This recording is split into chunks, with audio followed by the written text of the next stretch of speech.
Full frame autofocus fast wide-angle lens 28mm f1.8 from Viltrox. Let's review that.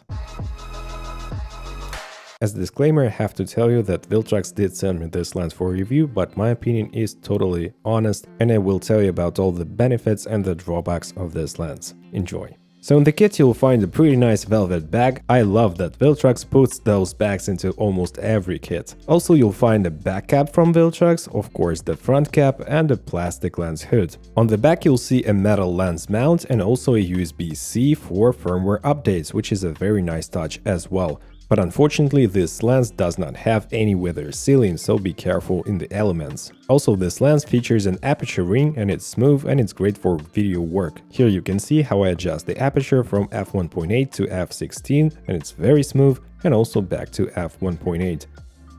In terms of size, this lens is really compact. Here it is against 17-70 from Tamron, and it weighs only 367 grams. And the filter thread size is 55mm. I have tested this lens on the Sony FX3 and also on the Sony FX30, but we'll start off of course with a full frame. And since this lens does have STM autofocus motor, the first test is the autofocus test. And as you can see guys from this example, the settings are set to the fastest AF speed and sensitivity, so the autofocus performance is pretty reliable and I had no issues with this lens with autofocus whatsoever.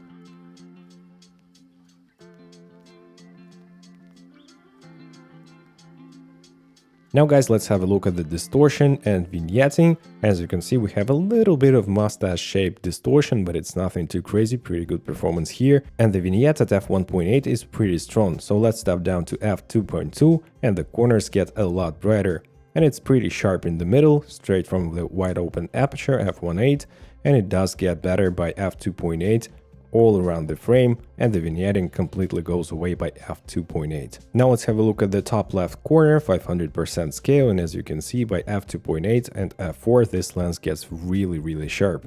And in terms of vignetting by f2.8, f4 it's completely gone. In terms of manual focusing, it's not that precise and not that convenient to use the manual focus, and as you can see I rotate this focus ring a lot, but it doesn't respond too quickly, so it's not that convenient to use in manual focus mode. But instead the focus breathing issue is really nicely controlled and it has not a lot of focus breathing effect. The minimum focus and distance is also great, and as you can see we have a lot of bokeh when we have our camera set to the minimum focus distance, especially if you use the full frame camera, and the minimum focus distance is 37 centimeters. The image quality wide open is also pretty decent and good enough to use. And if you want to use this lens as a vlogging lens, here's the vlogging test with a steady shot active at arm's length, and we do get a lot of background separation, and all in all this lens can be used for vlogging. This lens has 9-bladed aperture and the quality of bokeh is pretty nice and creamy, as you can see right here.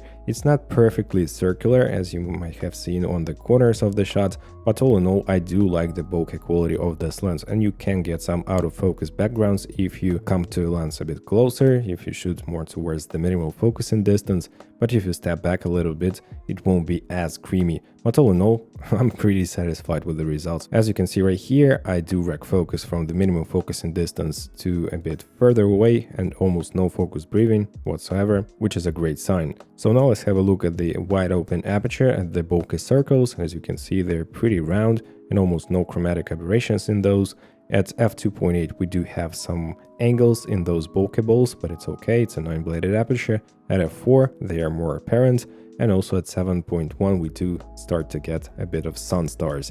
They're pretty nice as well, so all in all I'm satisfied with the bokeh test. In terms of flaring, it's not the best performance, I would say it's average, and we do have a pretty big flare in the bottom right corner as you can see, but all in all the flares are not that vibrant, the loss of contrast is not huge, and I would say it's an okay performance here. In terms of chromatic aberrations, they are apparent at f1.8 wide open. They're not super strong because we're zoomed in 500% of scale. At f2.2 they're reduced a little bit, and at f2.8 it's more or less gone.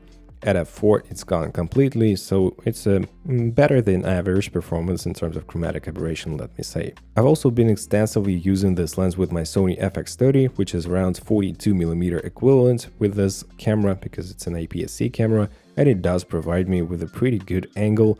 It's great for talking headshots, as you can see right here, and I do get pretty good background separation, so I am using this lens for some creative shots with my APS-C FX30 camera, and I'm pretty okay with it as well. And one more shot with some bokeh circles, so you can have a closer look at those right here.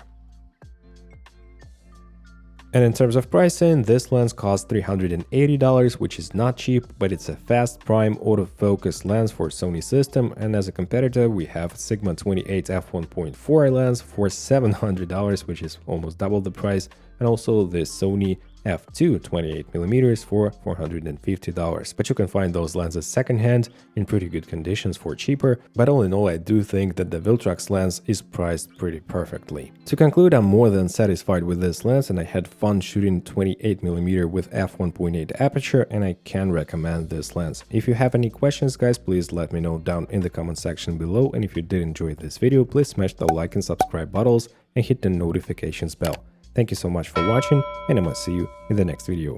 Take care, bye.